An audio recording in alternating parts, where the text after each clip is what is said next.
Good afternoon, all of you.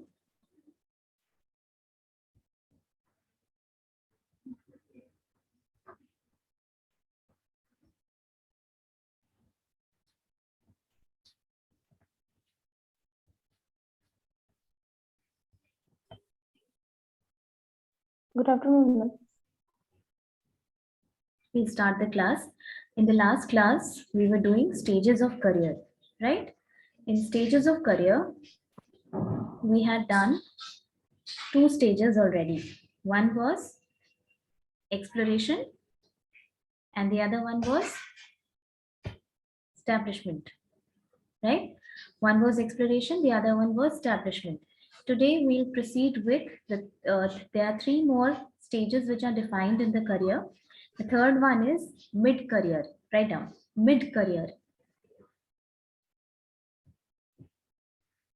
देखो, mid career का जो टाइम होता है that usually extends from 35 years to 45 years. Okay, 35 से 45 साल के बीच का जो टाइम होता है that is suppose to be the mid career period of your life. अब देखो, इफ यू कैन रिकॉल, अगर आप रिकॉल कर सकते हैं तो आप ये समझेंगे, अगर आप रिकॉल कर सकते हैं तो आप ये समझेंगे कि स्टैब्लिशमेंट पीरियड में भी 10 साल का टाइम दिया गया था एक्सप्लोरेशन के बाद, which extended from mid-20s, which is 25 years to 35 years. लेकिन स्टिल मिड करियर का जो फीचर होता है ये होता है कि you will find all sorts of people in this age gap, in this age group, in this age group you will still find all sorts of people. What sort of people? There are people, अगर आपके कोई भैया या दीदी होंगे ऐसे या uncle होंगे जिनको आप देख सकते हैं जो अपने मिड करियर एरा में है, यानी 10 साल 12 साल नौकरी कर चुके हैं, जो जनरली 35 टू 45 इयर्स के एज में आते हैं. आप उनको अगर ध्यान से एनालाइज करेंगे then you will come to know कि ये वो एरा है जिस टाइम पे either some of you are still establishing, मतलब एक जॉब छोड़ा दूसरा छोड़ा, ठीक से स्टैब्लिश अभी भी नहीं हो पाए हैं. There are people who are still establishing, while there are people who are advanced in their career, while and also there are people जो कि अपने decline phase पे हैं. Can you recall any of your friends or any of your your cousins like this? 35 के बाद वाला जो period होता है, generally people are still advancing for higher goals, for better, for new goals, for better opportunities in life. या फिर 35 वाला as, 35 to 45 sorry 35 to 45 वाला टाइम वो भी होता है जिस वक्त either you are advancing, either you are settled or you are on the verge of decline. बहुत लंबे टाइम तक जो लोग नौकरी कर चुके होते हैं वो डिक्लाइन की भी फेज में होते हैं. डिक्लाइन मतलब स्टैग्नेशन आ चुका है उनके करियर में, there is no further scope of advancement. अब देखो, ये तो एक एज डिफाइन कर दिया गया, लेकिन 35, देखो generally your personal life, if talking about the personal life, you will find that generally अभी लेट मैरिज का सिस्टम है, थोड़ा late marriage. the students they prefer late marriage so that, क्योंकि उनको लगता है कि शादी एक रुकावट है थोड़ा करियर में. Okay, people are very aggressive about their career. लेकिन स्टिल फॉर मेजॉरिटी लोगों के लिए आप ये देखेंगे कि 30s तक दे गेट मैरिड, 30-31 तक दे सेटल डाउन. इस टाइम को, मिड करियर को 35 टू 45 वाला जो टाइम होता है, इसको एक रिव्यू के टाइम के जैसे भी देखा जाता है कि you look back and you think 35 to 45, yani there could be a person of 40 years age also. So by that time you are married, you have children, some have one child, some have more children. ठीक है, some are having good times in their marriage, some are not having that good time in their marriage. So इस time को, mid career era को हम कहते हैं mid life crisis. ठीक है, ये जो मिड लाइफ क्राइसिस होती है, ये ऑर्गेनाइजेशन के पॉइंट ऑफ व्यू से कैसे इंपॉर्टेंट है? ऑर्गेनाइजेशन के पॉइंट ऑफ व्यू से इसलिए इंपॉर्टेंट है कि जब एचआर मैटर्स पढ़ोगे ना, तो तुम ये समझोगे कि इस टाइम पे अपनी फैमिली लाइफ को लेने के कंसिडरेशन की वजह से you are not able to manage your spouse better, आपका मैरिज में प्रॉब्लम हो रहा है, you are having a rough time in your marriage, you are not able to manage your home and career properly, you are not able to pay attention to your child, आपकी family responsibilities बढ़ चुकी होती है, आप इस time पे you know you are not bachelors की आप घर की उतनी रिस्पॉन्सिबिलिटी नहीं संभालते हैं, you have a life of your own. ये सारी चीजें आपकी जॉब को इफेक्ट करती है। इसीलिए मिड लाइफ क्राइसिस ऑर्गेनाइजेशन के पॉइंट ऑफ व्यू से बहुत इंपॉर्टेंट होता है, क्योंकि इस एरा में जनरली ये देखा गया है, इस टाइम पे सॉरी जनरली ये देखा गया है कि the people, the employees, they are having problematic and stressful time. Organisation stress अलग से एक टॉपिक है, ठीक है, वो स्ट्रेस बहुत बड़ा टॉपिक है, और वो स्ट्रेस को अलग से हम लोग पढ़ाते हैं जब एचआर का प्रॉब्लम्स डिस्कस करते हैं तब। तुम लोग बस इतना जानो कि मिड लाइफ क्राइसिस इसलिए ऑर्गेनाइजेशन के पॉइंट ऑफ व्यू से इंपॉर्टेंट है कि सिर्फ जॉब की बात नहीं है। जॉब में तीनों फीचर आपको देखने को मिलेगा इस टाइम पे। आपने देखा है ना कि अभी भी तुम देखोगे कि 35 साल तक कोई बंदा अब्रॉड चला गया, ठीक है, कोई अब्रॉड चला गया and they are earning 17-18 lakhs and 20 lakhs।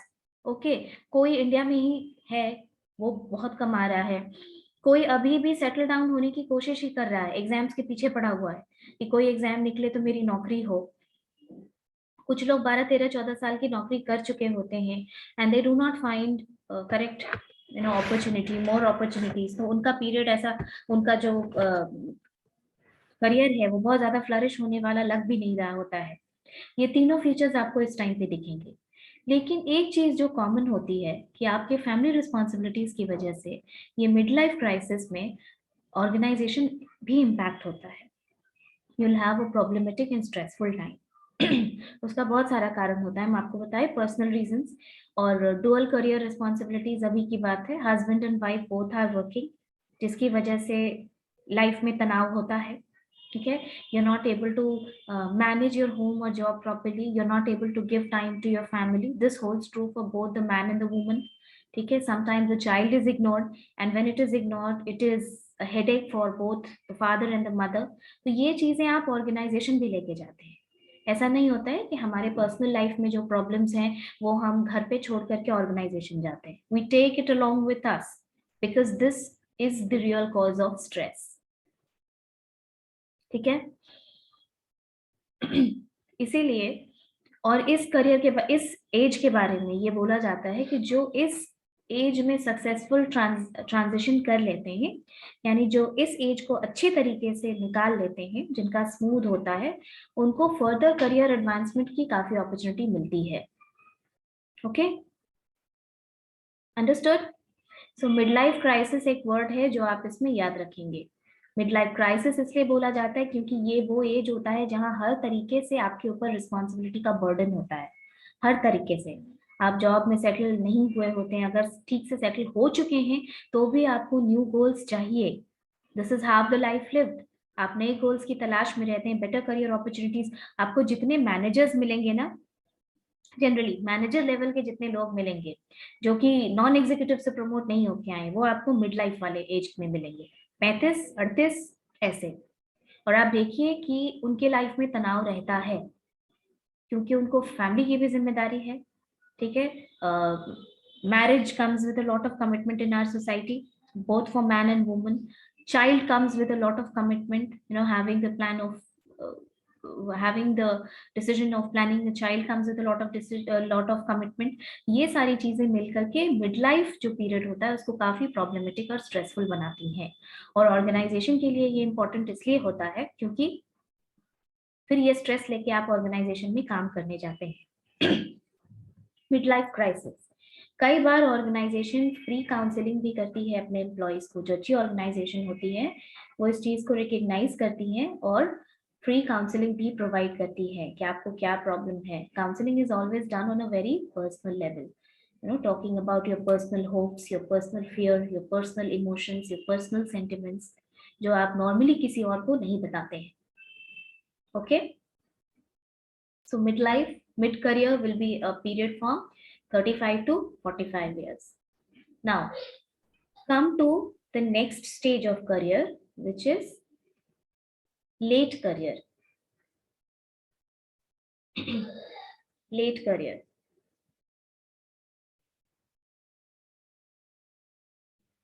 Late career का जो टाइम दिया जाता है वो जनरली जब आप 40s अप्रोच कर लेते हैं, यानी 40s के बाद का जो 20 साल होता है, 40s अप्रोच करने के बाद का जो रिटायरमेंट तक का टाइम एक तरीके से आप बोल सकते हैं, that is known as late career. Now you can see an overlapping between mid career and late career time. Can you see the overlap? Yes, ma'am. इसीलिए मिड करियर को क्राइसिस वाला टाइम भी बोला जाता है कि उस टाइम तक अगर आप सेटल नहीं हुए करियर में तो फिर शायद बहुत देर हो चुकी होती है, फिर बहुत बर्डन होता है ज्यादा, मैम. हाँ, फिर बहुत ज्यादा अपॉर्चुनिटी नहीं रह जाती है, क्योंकि धीरे धीरे एज के हिसाब से तो तुम्हारी एफिशिएंसी घटने लगती है ना. And talking more about the private sectors, they do not prefer old employees. क्यों प्रेफर करेंगे? उनकी एफिशिएंसी कम हो जाएगी, उनको वो 10 घंटे 11 घंटे काम नहीं करा सकते हैं, right? This is why this concept of late career is after 40s plus 20 years. Retirement तक का जो टाइम है उसको हम कह सकते हैं थोड़ा सा रिटायरमेंट के पहले तक का लेट करियर. करियर इसमें भी बनता है, लेकिन द थिंग इज कि जिनका करियर अभी तक बहुत अच्छा रहा है उनको मे बी या तो और ग्रोथ देखने को मिले, यानी आप बोर्ड ऑफ डायरेक्टर्स बन जाएं, आप सीईओ बन जाएं, आप वाइस प्रेसिडेंट बन जाएं, आपको कोई प्रोजेक्ट हैंडल करने के लिए किसी ऑन साइट लोकेशन पे भेज दिया जाए, क्योंकि all your career time has been so good, you have come out with flying colours all your life and that you have proven. या फिर आपका स्टैग्नेशन हो जाएगा.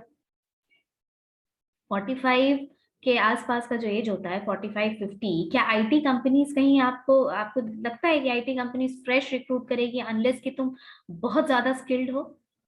नहीं करती है, नहीं करती है.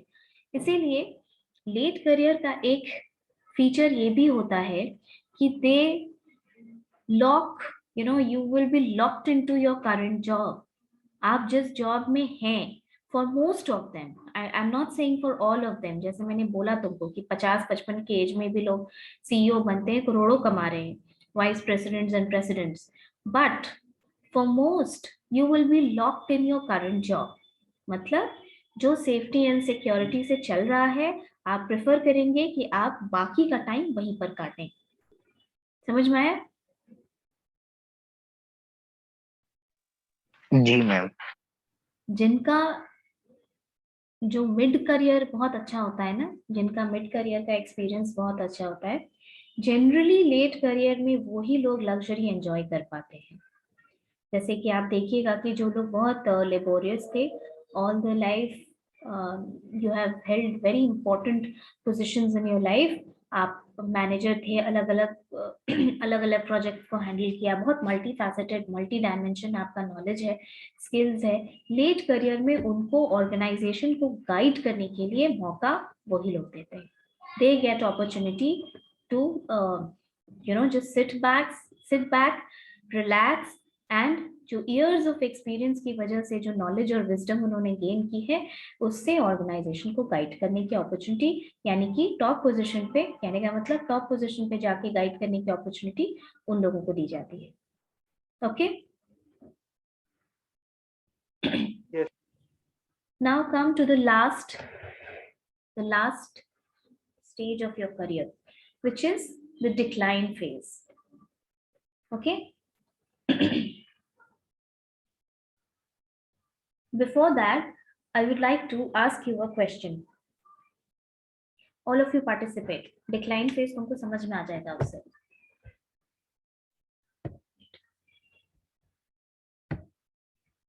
Switch on your cameras, everyone.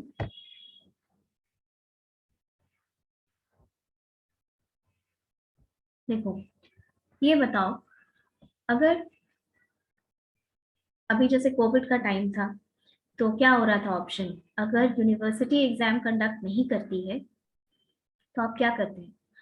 तो या तो वो यूनिवर्सिटी बोलती है कि आपको ऐसे ही प्रमोट कर दिया जाएगा, ठीक है, या फिर वो यूनिवर्सिटी कहती है wait till there is a notice for further exam. यही होता है दोनों, यही हो रहा है 2 साल से, ठीक है। Yes ma'am.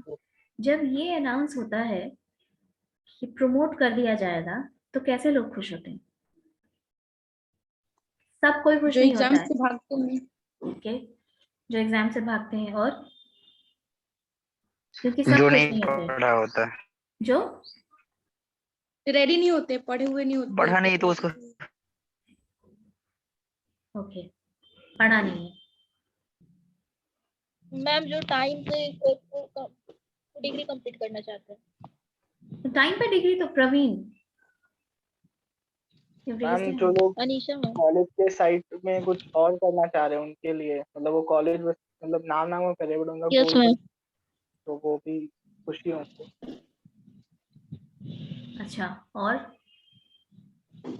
विनीत, आकांक्षा, सच सच बताओ, कैसे लोग खुश होते हैं जब क्लास में, जैसे 12th का एग्जाम हुआ, जिनका प्रिपरेशन नहीं होता होगा, मतलब जो Exactly. प्रिपेयर जिनका नहीं प्रिपरेशन नहीं होता है, फिर स्ट्रेस जैसे खत्म हो जाता है। यूनिवर्सिटी का सेशन लेट, मतलब यूनिवर्सिटी का सेशन लेट होने लगता है तो उस वजह से भी लोग नहीं नहीं, थोड़ा मान खुश लो होते कि हैं। यूनिवर्सिटी का सेशन तुमको टाइम पे ही निकालेगा, ठीक है, यूनिवर्सिटी तुमको टाइम पे निकालेगी। अगर यूनिवर्सिटी एग्जाम नहीं लेती है तो कहती है कि चलो एक कॉलेज बहुत fair system of internal exam लेगा, जिसकी रिकॉर्डिंग यूनिवर्सिटी को भेजी जाएगी, यानी एग्जाम वैसे ही होगा जैसे यूनिवर्सिटी लेता है, लेकिन ये कॉलेज कंडक्ट करेगी। तो एग्जाम फिर भी नाक मुंह किसका बनता है? कैसे स्टूडेंट्स नहीं करने चाहते?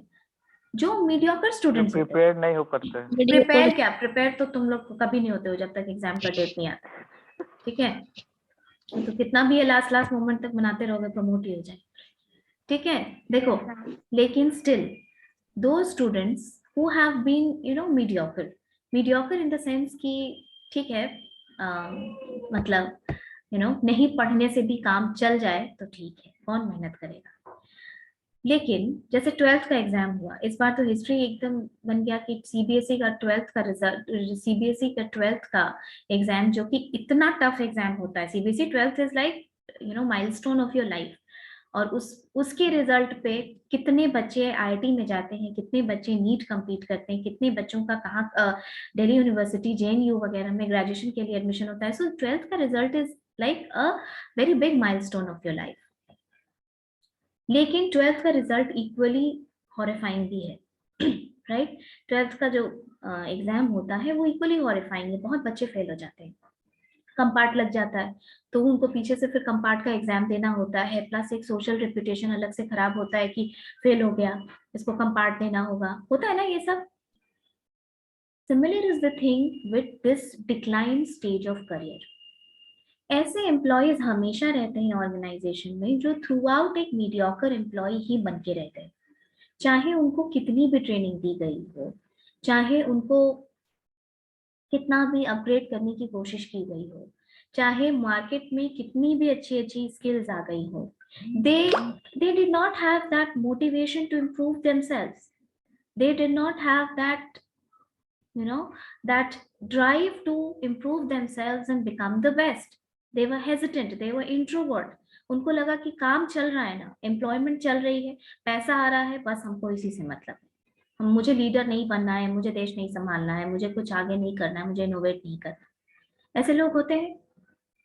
ऑन द कॉन्ट्ररी, ऐसे लोग भी होते हैं जो अपने करियर में उनको लगता है कि my career is not just about money, it is value addition to my own self, like I have to give answer to myself, did I realize my self worth, मैं जितने के लायक हूँ, क्या मैं उतना कर पा रही हूँ या कर पा रहा हूँ, okay, am I adding value to my own self। और वैसे लोग जो हाईली मोटिवेटेड होते हैं अंदर से, उनका थ्रू आउट करियर बहुत अच्छा होता है, क्योंकि वो इनिशिएटिव लेते हैं, वो इनोवेट करते हैं, वो रिस्क लेते हैं, वो लीडर्स होते हैं, और उनको आगे बढ़ने की क्षमता होती है।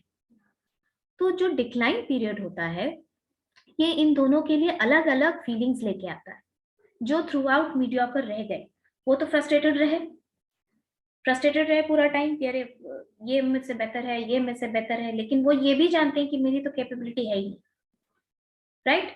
वैसे लोग डिक्लाइन पीरियड यानी रिटायरमेंट के टाइम पे या जब एम्प्लॉयमेंट खत्म होने वाला होता है, वैसे लोग खुश होते हैं, ठीक है, कि चलो अच्छा है, रिटायरमेंट हुआ, खत्म हुआ, अब it is like a face saving to me. मेरी होता है ना कि मुझे फ्रस्ट्रेशन नहीं होगा अब जॉब को लेकर के।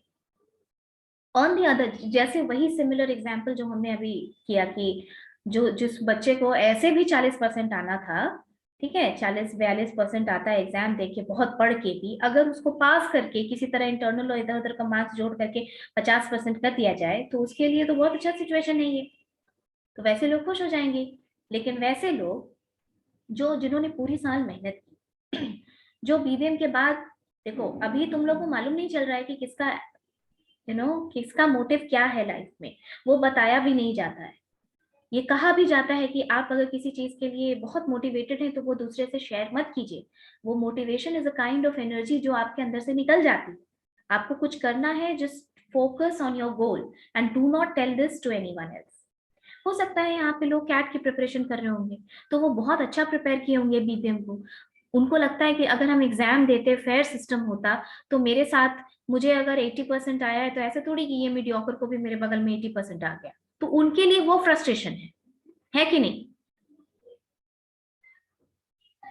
Yes, ma'am. समझ रहे हो कि नहीं?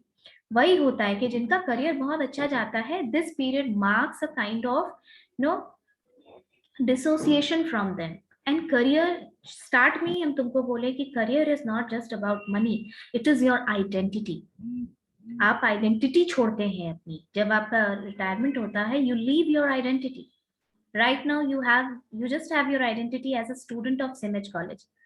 एक साल बाद तक अगर नौकरी नहीं मिली, नौकरी नहीं किए, किसी अच्छे एग्जाम के लिए प्रिपेयर करो and all that, if you have big goals then it's fine, लेकिन अगर 4-5 साल बाद नौकरी नहीं किए तो तुम्हारी आइडेंटिटी क्या होगी? Do you have your own identity? No. So working is not just, your employment is not just about your your money. पैसा बहुत सारे काम से कमाया जाता है, but identity is something that you need to earn. और यही होता है डिक्लाइन पीरियड में। जो लोग मीडियोकर रहे, उनका frustration comes to an end, and who were always achiever in their life, they kind of feel less associated with everything else. तो फिर ये एक रिटायरमेंट का भी पीरियड आता है, then you have to accept certain things, live your life differently. ऐसा। ये समझ में आया स्टेजेस ऑफ करियर तुम लोग को? Yes ma'am. सबको समझ में आया? ये आपके मॉड्यूल में नहीं है, लेकिन फिर भी हमको बताना जरूरी लगा, ताकि आप थोड़ी चीजों को एसोसिएट कर सकें एक दूसरी चीज से।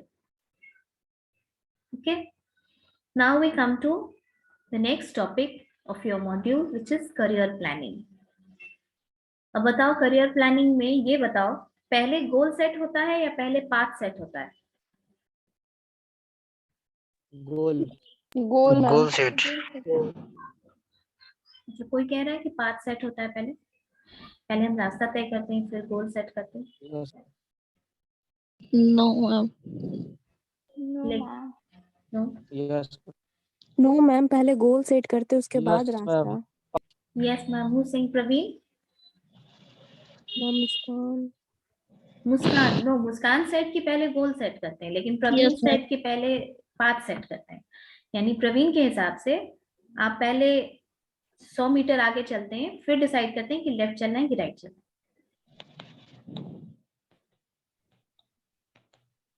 Is it? मैम पहले डेस्टिनेशन का पता होगा तब ना रास्ता पे चलेंगे। Yes ma'am. तो सबसे पहले गोल हम लोग पहले तो मंजिल तय करना है ना, उसके बाद रास्ता। ठीक है, रुको, जिसने रास्ता पहले बोला उसको देखेंगे, उसके justify बाद रुको, तुम लोगों का आंसर मुझे मिल गया। अभी ये जो अलग आंसर आया है उसको थोड़ा जस्टिफाई करने दो अपना आंसर। जो बोला वही बताओ, बोलो बोलो। अब अकेले बोलने बोलो तो बोलेगा ही।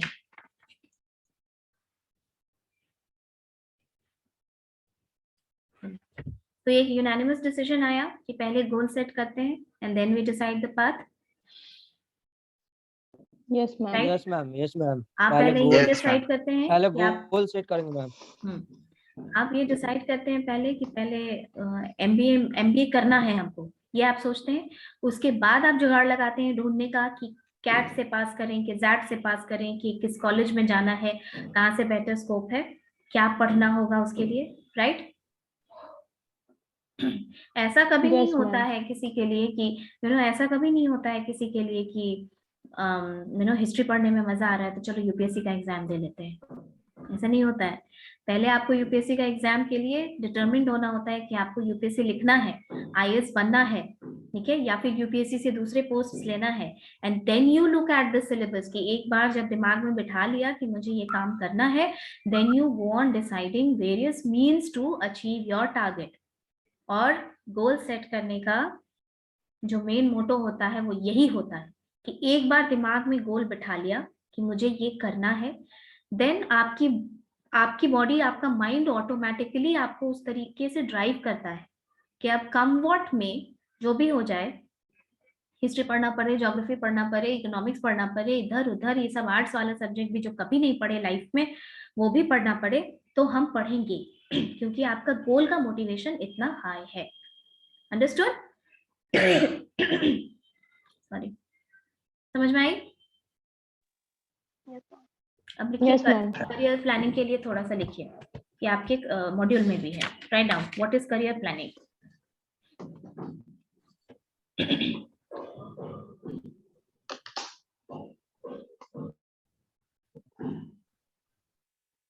Career planning is the process by which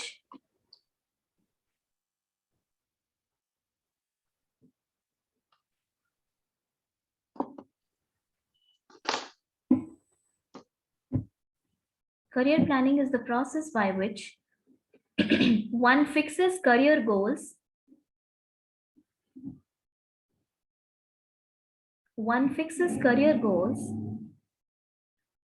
and lays down the path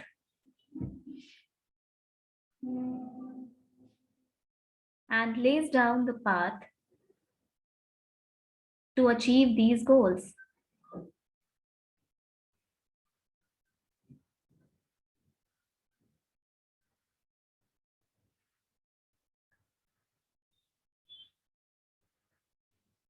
Its purpose is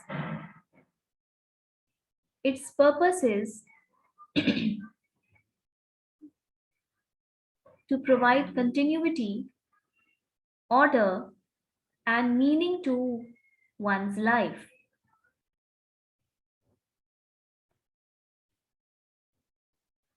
Its purpose is to provide continuity, order, and meaning to one's life.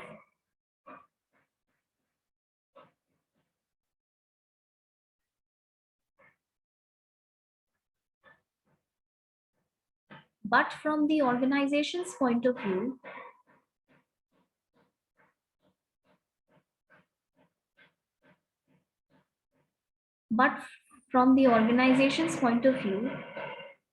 career planning means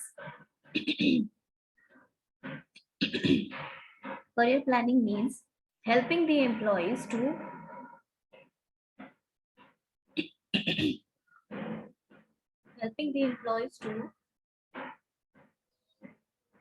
plan their careers in terms of their capacities,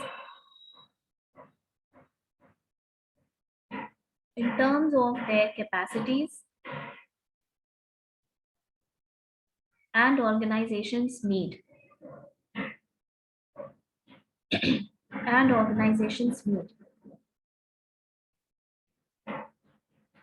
ये जो line लिखे, second line, but from organization point of view, आप अपने point of view, you understood what is career planning from individual point of view, that you have fixed your own.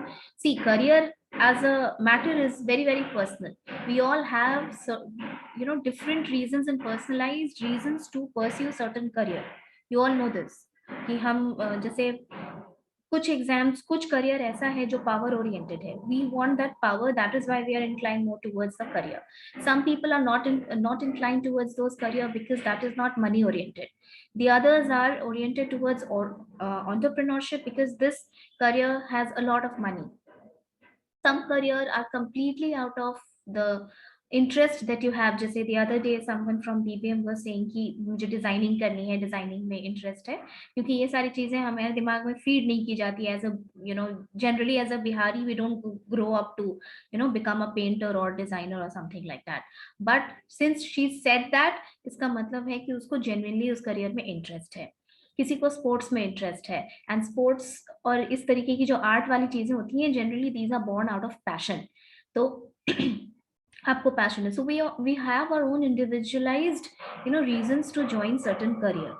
And since it is a very personal decision, तो आपके लिए तो समझ में आता है कि you have plan something, you have fixed a goal and then you will just lay down the path to achieve that goal. Fine. लेकिन ऑर्गेनाइजेशन के पॉइंट ऑफ व्यू से भी यही बात हो ये जरूरी नहीं है. आप जब अपना करियर प्लान करते हैं तो आप अपने बारे में सोचते हैं.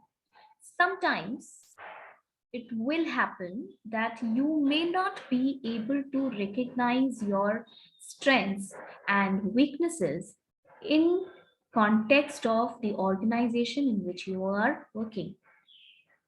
मतलब समझ में आ रहा है?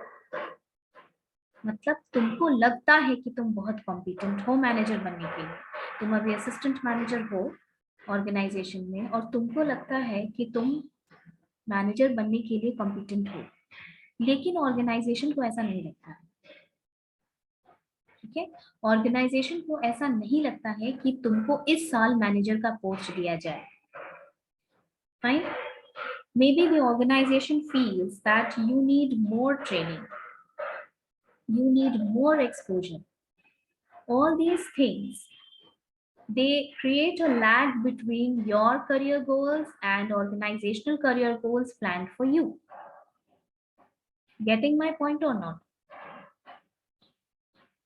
Yes, ma'am. Yes, ma'am. तो ये जो आप सेकेंड पॉइंट लिखे हैं, but from the organisations point of view, career planning means helping the employees to plan their careers in terms of their capacities. मतलब समझ में आया? May be you are overestimating और underestimating yourself.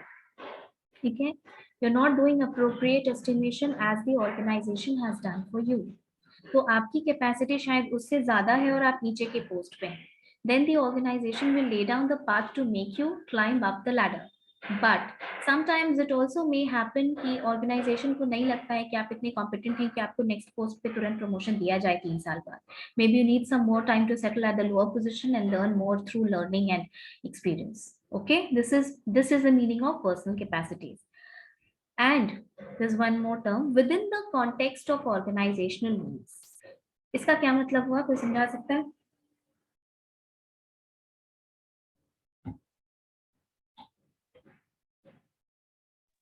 Within the context of organizational needs.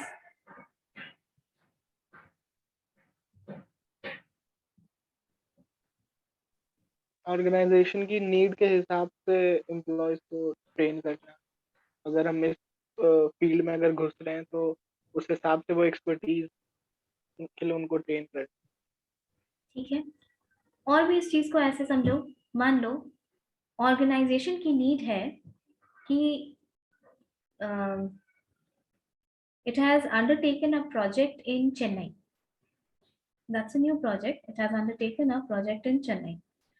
वहां पे लोगों की ज्यादा जरूरत है. तुमको ऐसा फील होता है मेरे करियर के पॉइंट ऑफ व्यू से ये बहुत इंपॉर्टेंट है कि मेरा अगर दिल्ली हेडक्वार्टर पोस्टिंग हो जाए तो हम वहाँ पे ज्यादा काम सीखेंगे, ज्यादा एक्सपोजर मिलेगा, और वहाँ क्योंकि एक इंटरनेशनल एनवायरनमेंट है काम करने का, so I learn more about that. तो क्या होगा, क्या ऑर्गेनाइजेशन आपको दिल्ली हेडक्वार्टर भेजेगी? No, probably not, because then the organization will plan your career goals according to the organizational need. तो ये दोनों डिफरेंस आता है तुम्हारे अपने करियर प्लानिंग में और जब ऑर्गेनाइजेशन तुम्हारे लिए करियर प्लान करती है तब. Fine. Now right, the main characteristics of career planning are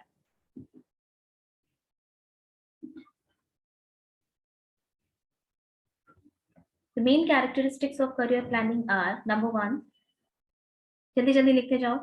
It's a process of developing human resources.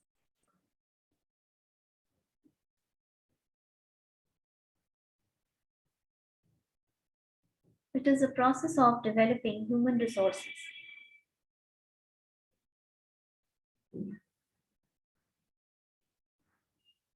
Second, it is not an end to itself. It is not an end in itself.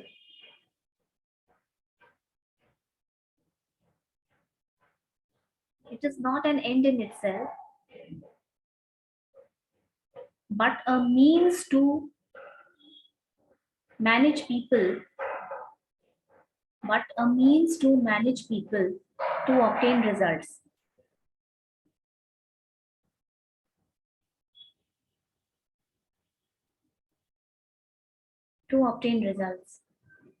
Next, it is a continuous process and not an event.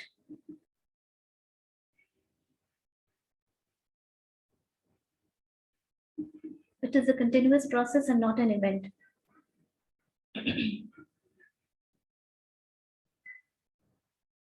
Next, the main aim of career planning is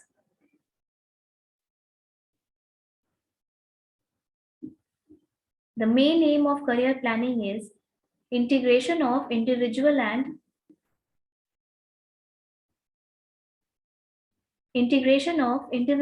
organizational needs.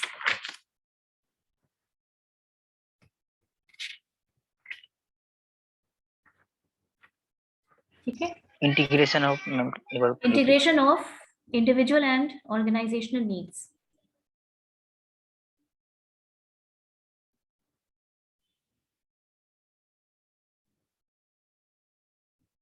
Next point लिखो, next topic, need of career planning. क्या need है? ये career planning के बारे में लिखा. Now you write down what is the need of career planning. फटाफट bullet points में लिखते जाइए. Number 1, to attract competent persons. लिखते जाइए और सब एक्सप्लेन कीजिएगा आप लोग खुद. अब इतना समझ चुके हैं, you will explain it point wise. To attract competent persons and to retain them in the organization.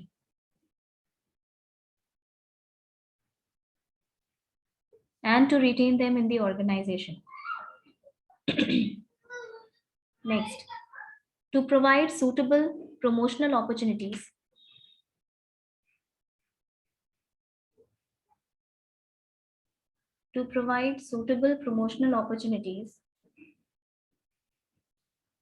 To the present workforce.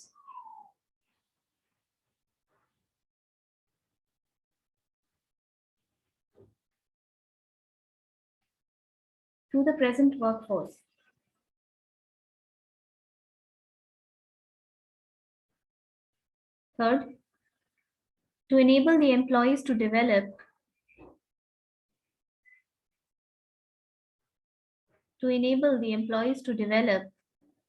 and make them ready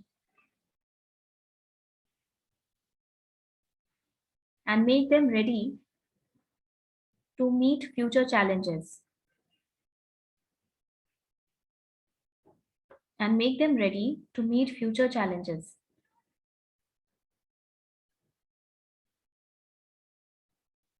Next, to increase the utilization of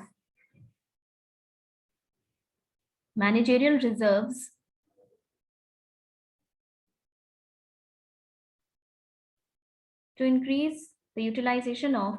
reserves within the organization.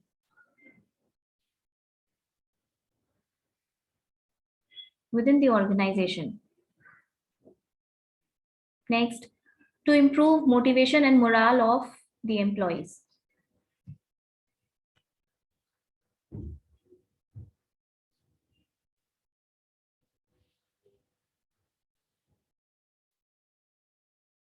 Next, to reduce employee dissatisfaction and turnover.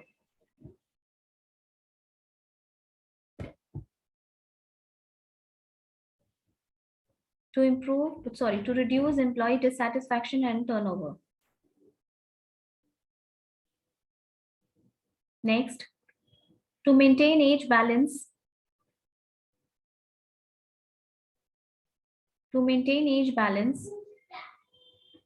While taking employees up the career path.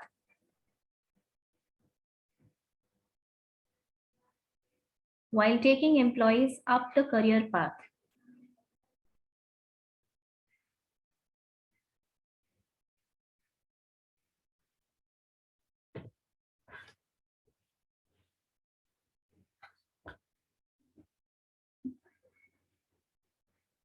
हो गया? चलिए आप इसको explain कीजिए. Switch on your cameras. एक एक करके explain करो क्या समझ में आता है. पहला पॉइंट क्या लिखे?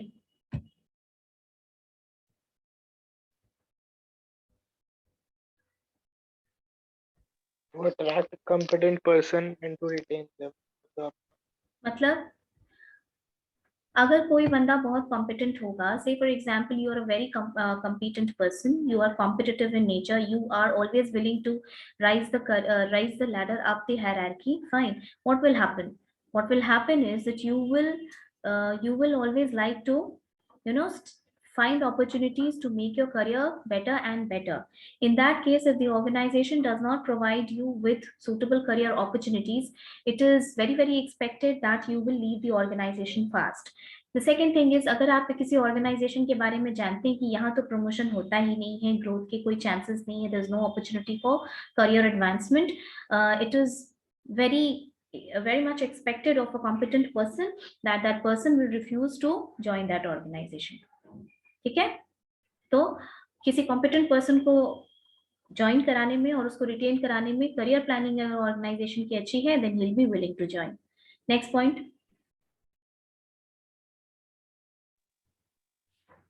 To enable the employees to develop and make them ready for future challenges.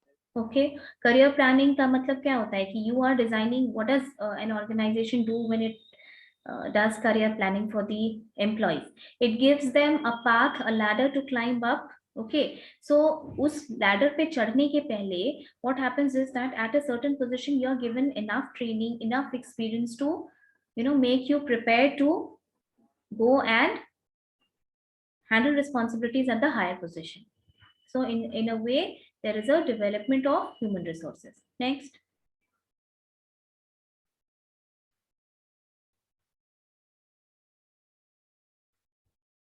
Next बोलो, जल्दी जल्दी बोलो. To increase the utilization of managerial reserves within the organization. Okay, see, managerial reserve within the organization का मतलब है कि if you do not plan for the people who have already joined your organization, there is one more option.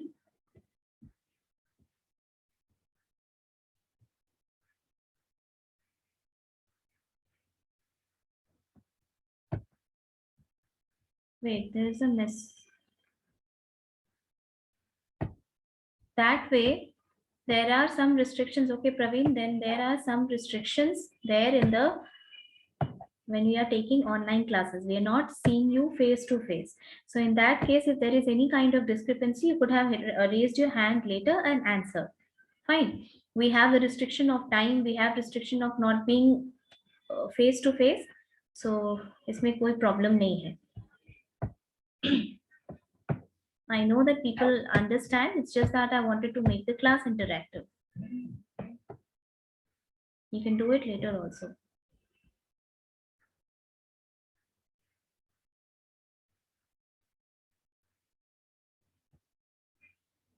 What you're saying is, I'm not talking of course the goals evolve in life, but when it evolves, you fix the goals first.